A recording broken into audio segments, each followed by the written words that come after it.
दोस्तों नमस्कार। मैं सुरेंद्र बुष्ट अपने यूट्यूब चैनल में आपका एक बार फिर से स्वागत करता हूं। दोस्तों आज मैं कुछ सर्दियों के बारे में एक जानकारी देना चाहता हूं कि अगर बकरी की मेमनों को अगर सर्दी हो जाए तो हम उसकी इलाज, उसका देखभाल, उसकी सुरक्षा हम किस किस तरीके से करें। आज उसी क्रम में दोस्तों मैं इस मेमने के बारे में कुछ बताना चाहता हूं। उस मेमने के बारे में, ये मेरा मेमना है, इसको सर्दी लग गई है, इसके बारे में मैं अब कैसे इसका इलाज करूंगा उसके बारे में आप देखना। दोस्तों ये सब बताने से पहले आपको मैं बकरी पालन संबंधी कुछ जानकारी देना चाहता हूं जिससे आपको लाभ मिले। दोस्तों बकरी पालन में अनेकों यूट्यूब चैनल हैं, लोग आपको बताते हैं कि इस तरह से बकरी पालन करो, ऐसे करो, ये खिलाओ, वो खिलाओ, तो अब आपकी बकरियां सुरक्षित रहेंगी। दोस्तों वो सब स्टॉल फीड में पालन करते हैं, लेकिन मैं स्टॉल फीड के साथ मैं ग्रेजिंग में एक बकरी पालन करता हूँ। स्टॉल फीड में बकरियाँ वही खाएंगी जो आप उन्हें दोगे, लेकिन ग्रेजिंग में हमें ये नहीं मालूम रहता है कि उसने बकरी ने क्या खाया।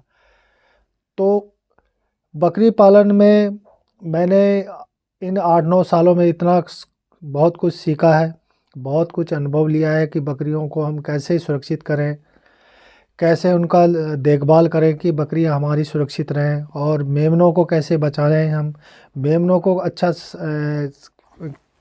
किस तरीके से क्या चीज़ देंगे मेमने हमारे अच्छा सरवाइव करें। यूट्यूब चैनल में बहुत सारे लोगों ने ये खिलाने वो खिलाने के लिए बताया हुआ, लेकिन मैं उन चीज़ों के कुछ अलग हटके ही चीज़ें बताता हूँ। दोस्तों मेमनों को मैंने पिछले बहुत वीडियो में बताया कि मेमनों को जल्दी हमें सूखा चारा नहीं देना चाहिए। ये मेमना मेरा 1-1.5 महीने का हो गया है। मेरी छोटी नस्ल की बकरियां हैं, तो बच्चा भी आपको छोटा ही लगेगा, छोटा ही बच्चा है, क्योंकि मैं एरिया को देख के ही अपना बिजनेस करता हूँ। ये मेरे देसी नस्ल की बकरियाँ थी, उससे ये बच्चा हुआ है। तो मेरा कहना यह है कि बकरियों को आप जितना अच्छे से देखभाल करोगे, मेमनों को जितना अच्छे से देखभाल करोगे, आपके मेमने उतने ही अच्छे सुरक्षित रहेंगे। तो किसी भी बकरी में आपका रूमन माफ़ करना, क्षमा करना, बकरियों का रूमन जो है 6 महीने में ही पूर्ण विकसित होता है। इसलिए मेरा ये मानना है कि 6 महीने तक हम ऐसे हैवी डाइट नहीं देनी चाहिए जिससे उनको मेटाबॉलिज्म की बीमारी हो, यानी पेट संबंधी बीमारी हो, तो हमें मेमनों की मोटिलिटी हो, तो जिससे हमें नुकसान हो। तो हमें उनको ऐसा आहार देना चाहिए, सुपाच्य आहार। जैसे मैं तो ज़्यादातर इनको, मेरे यहाँ पर्याप्त हरा चारा उपलब्ध है क्योंकि जंगली एरिया है, तो मैं इनको दुधारू पत्ते देता हूँ। तो ये दुधारू पत्ते ही खाते हैं, जैसे गूलर हो गया, पाकड़ हो गया, हाँ, इन टाइप के जिसमें दूध निकलता है जिन पेड़ों में, उनके पत्ते देता हूँ। तो उनसे मेरा फीडिंग का भी खर्चा बचता है और साथ में मेरे मेमने भी सुरक्षित रहते हैं। सर्दियाँ, अब मेरे यहाँ तो मेरे पहाड़ की तलहटी में घर है, तो मेरे यहाँ तो अभी सर्दियाँ लगभग अभी काफ़ी है।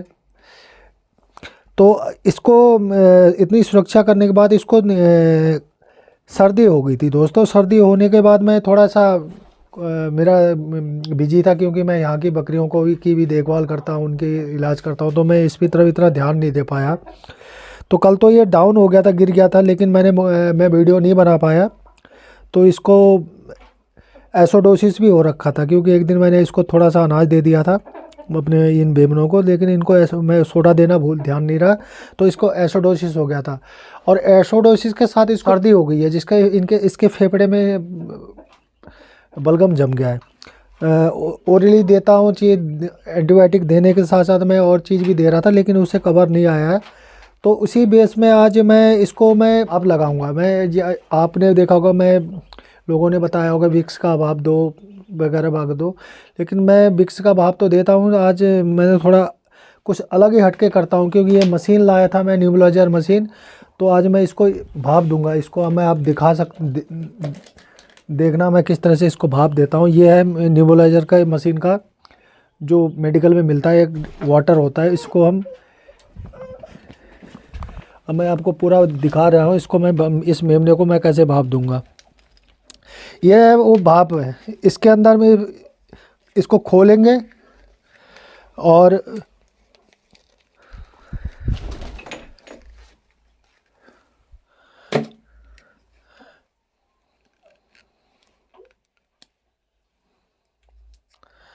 खोलने के बाद इसको डाल देंगे इसमें।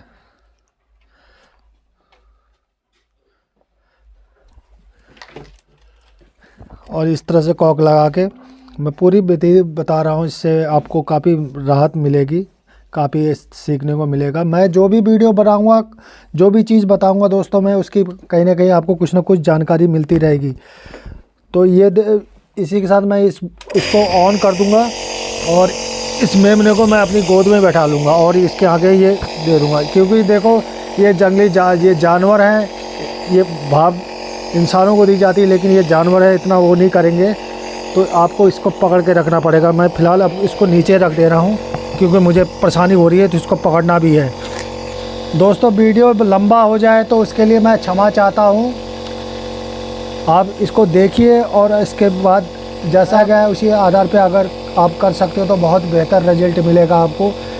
अगर ये ना हो, ये ना ला पाओ, तो उसकी जगह आप विक्स का भाप भी दे सकते हो। खौलता पानी को खौलाना, उसके ऊपर 1 चम्मच विक्स डालना और बच्चे को उसके मुंह के सामने ला के उसके चारों तरफ कपड़े से ढक देना और बच्चे को पकड़े रहना, जिससे वो पानी में ना गिर जाए या पानी में उसका बॉडी टच ना हो जाए, जिससे वो जल जाएगा। दोस्तों बकरी पालन में आप जितना मेमनों को देखभाल करेंगे, मेमनों को सुरक्षित करेंगे, मेमनों की केयर करेंगे, उतना ही आपको बकरी पालन व्यवसाय में लाभ होगा। और बकरी पालन में दोस्तों 4 बातें अहम होती हैं। एक, अच्छी नस्ल की बकरी रखना और बड़ा ऐसा बनाना चाहिए जिससे आपको कोई वो ना हो। दूसरा, आप प्रत्येक दिन उसमें 24 घंटे आप उसमें प्रेजेंट रहो। आप रहो ना हो, लेकिन आप उनकी देखभाल पूरी तरह आपके ही के द्वारा होनी चाहिए। तीसरा, आपको बकरी पालन संबंधी पूर्ण जानकारी होनी चाहिए। चौथा, बकरी पालन में जितनी भी बीमारियां हों उसकी जानकारी आपको पूर्ण होनी चाहिए, क्योंकि बकरी पालन में कुछ ना कुछ बीमारियां होती रहती है। अगर आप बीमारियों के बारे में जानकारी नहीं रखोगे, आप किसी वेटरनरी को बुलाओगे तो आपका कॉस्ट पैसा जाएगा और समय पे वो नहीं, अगर माना जैसे रात में बीमार हुए तो रात में कोई डॉक्टर नहीं आएगा तो आपको कहीं ना कहीं आपको नुकसान होगा, मोर्टेलिटी होगी तो आपको नुकसान होगा। तो मेरा मानना है बकरी पालन में आप जितनी भी जानकारी हो, बीमारियों की जानकारी हो, आप इलाज खुद करें तो अच्छा बेहतर रिजल्ट मिलेगा, आपको बेहतर मुनाफा होगा। क्योंकि अगर आप जानकारी नहीं होगी तो कहीं ना कहीं आपको नुकसान होगा, मोर्टेलिटी होगी, आपको नुकसान होगा। और अगर दिन में डॉक्टर बुलाओगे भी तो अगर डॉक्टर आएगा तो आपको कहीं ना कहीं पैसा देना पड़ेगा, जिससे आपको फाइनेंशियल प्रॉब्लम होगी। तो दोस्तों मैंने बकरी पालन में रख रखाव खान पान के साथ मैं इन बकरियों की पूरी संपूर्ण बीमारियों के बारे में जानता हूँ। इनकी सारी बीमारियों का मुझे ज्ञान है। बकरी पालन में या जानवरों में जितनी भी बीमारियाँ होती हैं, चाहे थनैला हो, चाहे डायरिया हो, चाहे एल्कोलोसिस हो, एसिडोसिस हो, कोई भी बीमारी XYZ, सारी बीमारियों का मुझे इसका नॉलेज है। क्योंकि मैं इन बीमारियों को कर करके मैंने इसका इतना अभ्यस्त हो गया हूँ कि इनको देख के मैं बता देता बकरी को फलाना बीमारी है, जानवर को फलाना बीमारी है, और उसका ये सटीक इलाज बताकर मैं यह करके उसको अपना नुकसान होने से बचाता हूँ। इतनी सुरक्षा करने के बाद भी दोस्तों मेरे वीडियो में आप देख चुके हो, इतनी सुरक्षा करने के बाद भी मैं सर्दी जुकाम लग जाता और ज़रा सी लापरवाही से मेरा ये हो गया। लेकिन फिर भी मेरे को जानकारी होने के कारण ही मैं इसका सही उपचार कर रहा हूँ। दोस्तों आपने अभी देखा कि मैंने किस तरह से इसको भाप लगाया है इस मेमने को। अब कल तक देखना है कितना अच्छा इसके फील होगा, क्योंकि इसके इन्फेक्शन जो फेफड़े में जो बलगम है उसे वो स्टीम पिघला देगी और धीरे धीरे वो बाहर आ जाएगा या अंदर चला जाएगा। तो दोस्तों मेरा कहना यही है, आप बकरी पालन व्यवसाय में उतर चुके हैं या उतरने वाले हो तो आप पूरी जानकारी लें। बकरी के खान पान, रहन सहन, बाड़ा निर्माण, सभी तरह की जानकारी के साथ साथ बकरी पे जितनी भी बीमारियां हैं, जितनी भी बीमारियां होती हैं, उनका पूरा ज्ञान लीजिए, क्योंकि आप जितनी भी सुरक्षा करोगे कुछ ना कुछ बीमारियां होनी है। अगर मुझे इन चीज़ों की जानकारी नहीं होती तो ये मेरा मेमना बचता नहीं। इसको एसिडोसिस के साथ साथ इसको निमोनिया टाइप का हो गया था, जिससे गंभीर निमोनिया, जो दवाई कवर नहीं कर रही थी, इसलिए मुझे इसको भाप देना पड़ा, स्टीम देना पड़ा न्यूबलाइजर मशीन से। तो जब मुझे नॉलेज था तभी मैंने इसका उपचार किया, नहीं तो मेरा ये मेमना बचता नहीं, मोर्टेलिटी हो जाती, जिससे मुझे नुकसान होता। तो मेरे दोस्तों, आप लोगों से यही विनती करूँगा कि आप जितना भी मेरे से ज्ञान लेना चाहते हैं लीजिए, और आप मुझे प्लीज़ कमेंट कीजिए कि आपको मतलब को नॉलेज चाहिए, तो मैं उसी टॉपिक में, उसी बीमारी या उसी टाइप से मैं आपको वीडियो बना के आपको ज्ञान प्रदान करूँगा। तो दोस्तों, मेरा आपसे यही विनती रहेगी, रिक्वेस्ट रहेगी कि मेरे हाथ जोड़ के विनती कर रहा हूँ कि मेरे चैनल को प्लीज़ लाइक कीजिए, शेयर कीजिए और सब्सक्राइब कीजिए।